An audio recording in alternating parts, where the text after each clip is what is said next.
안녕하세요. 크리스천 영상학교 운영하는 심목사입니다. 오늘은 당신이 살아가는 목적이 무엇인가 라는 제목을 한번 생각해 볼게요. 당신이 평생 살아가면서 인생의 목적이 무엇인지 곰곰이 생각해 보는 시간이 별로 없었을 것입니다. 그도 그럴 것이 자신의 선택과 의지에 상관없이 사나운 인생길에 내동적이 쳤다는 느낌을 지울 수 없게 말이죠. 그래서 사는 게 힘들면 극단적인 선택으로 생을 마감하는 이들도 적지 않아요. 그러나 대부분의 사람들은 이도 저도 아닌 채 어정쩡한 상태로 꾸역꾸역 살아가고 있습니다. 목숨이 붙어 있기에 육체의 필요를 채워야 하죠. 배고프면 무엇인가 입에 털어 넣어야 하고 춤은 무엇인가를 뒤집어 써야 합니다. 비와 더위, 추위와 바람을 막아줄 집도 있어야 발 뻗고 잠을 청할 수 있습니다. 눈에 콩깍지가 씌워져 결혼해서 자녀까지 두었다면 먹고 사는 생계비는 물론 아이들을 먹이고 입히고 학교에 보내며 막대한 사교육비도 필요하죠. 그러니 선택의 여지가 없이 강도 높은 노동을 운명이라 여기며 살아가야 합니다. 사정이 이러니 인생의 목적을 고민하는 게 사치스러울 정도예요. 그래서 고민할 시간도 마음도 없이 살아가는 게 대부분의 현대인들이 마주한 차가운 현실이기도 합니다. 여기까지 제 논조에 다 공감하시겠죠. 그러나 제 말씀을 듣는 사람들은 크리스천이기 때문에 고민이 깊어갈 수밖에 없죠. 목숨이 붙어있는 한 악착같이 살아내면 되겠지만 누구에게나 육체의 사망은 운명처럼 닥치게 말이죠. 아시겠지만 심판대에 서면 이 땅에서 살아온 행위를 토대로 천국과 지옥이 갈라지게 됩니다. 세상 사람들이야 죽어봐야 한다고 하면서 콧방귀도 안 뀌겠지만 성경이 진리신 하나님의 말씀이라고 철석같이 믿고 있는 당신은 그럴 수가 없게 말이죠. 그래서 당신은 영혼의 거취를 준비하며 살아오겠어요. 기록된 바 의인 없나니 하나도 없으며 깨닫는 자도 없고 하나님을 찾는 자도 없고 다 치우참게 무익하게 되고 선을 향하는 자는 없나니 하나도 없도다. 로마서 3장 10절 12절이죠. 성경은 세상에 하나님이 인정하시는 의인은 없다고 잘라 말하고 있습니다.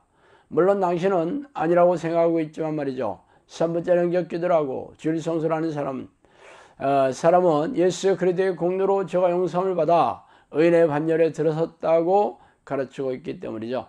그러나 당신은 끝없이 짓고 있는 죄가 무엇인지 모르고 있는 실정입니다. 성경은 회개하지 않는 죄까지 용서해 준다는 말이 없어요. 만약 그렇다면 세상 사람들의 죄도 동일하게 용서를 받아 천국에 들어갈 수 있다는 황당무계한 논리가 성립될 것입니다. 그래서 당신이 꿈에도 생각하지 못하는 죄에 대해 제가 말씀드릴게요. 나더러 죄하는 자마다 천국에 들어갈 것이 아니오 다만 하늘에 계신 내 아버지의 뜻대로 행하는 자라야 들어가리라. 마태복음 7장 21절이죠. 항상 기뻐하라. 쉬지 말고 기도하라. 범사에 감사하라. 이것이 그리스도 예수 안에서 너희를 향하신 하나님의 뜻이니라. 데살로니가 전서 5장 16절 18절 말씀입니다. 여기에 하나님의 뜻이라고 못 박은 명령들이 있어요. 항상 기뻐하고 쉬지 말고 기도하고 모든 일에 감사하는 것입니다. 그래서 당신은 이 모든 명령을 한치 오차도 없이 순종하며 지키고 계세요. 아니라면 당신은 하나님의 뜻을 위반하는 불법을 행하는 자가 되어 지옥불에 던져질 운명의 셈이에요. 그러나 당신은 제 겁박에도 끄떡하지 않을 것입니다. 그러면 천국에 드리려고 교회에 불러준 수백만 명의 교인들과 수십만 명의 목사들이 죄다 지옥에 가겠냐면서 말이죠. 그렇다면 성경의 명령들이 다수결의 원칙에 따라 천국행이 오락가락하며 결정된다면 예수님이 아니라 엿장수겠어요?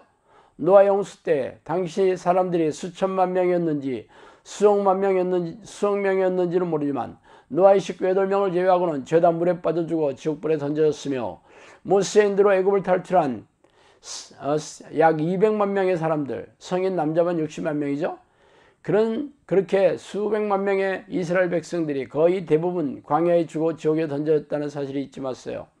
하나님이 그들을 광야에서 죽게 하려고 애굽의 10가지 재앙과 홍해를 가르면서 바로의 손아귀에서 빼내오게 하셨겠어요?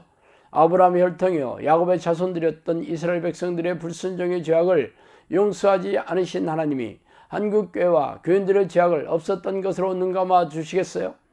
한때 동방의 예루살렘이라고 전 세계 기독교인들의 선망의 대상이었던 한국교회가 빠른 속도로 무너지고 쇠락해가면서 세상 사람들로부터 조롱과 멸시의 대상이 되고 있잖아요.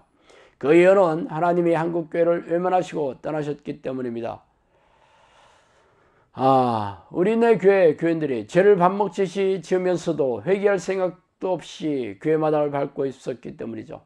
그러므로 이대로 살다가 심판대에 서면 천국으로 들어갈 사람들은 극소수일 게 불보듯 화난 일입니다.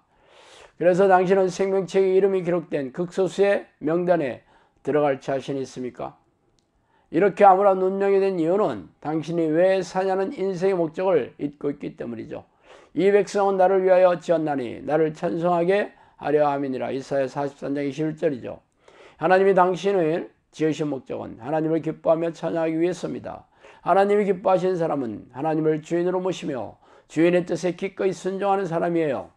그러나 사람은 그런 능력도 의지도 없이 살아가는 게 문제죠. 태어날 때부터 죄로 오염된 사람은 자신이 주인이 되어 육체와 마음이 원하는 대로 사는 마귀의 종으로 살아가고 있지만 철저하게 미혹이 되어 살다가 이 땅을 떠나고 있는 실정입니다.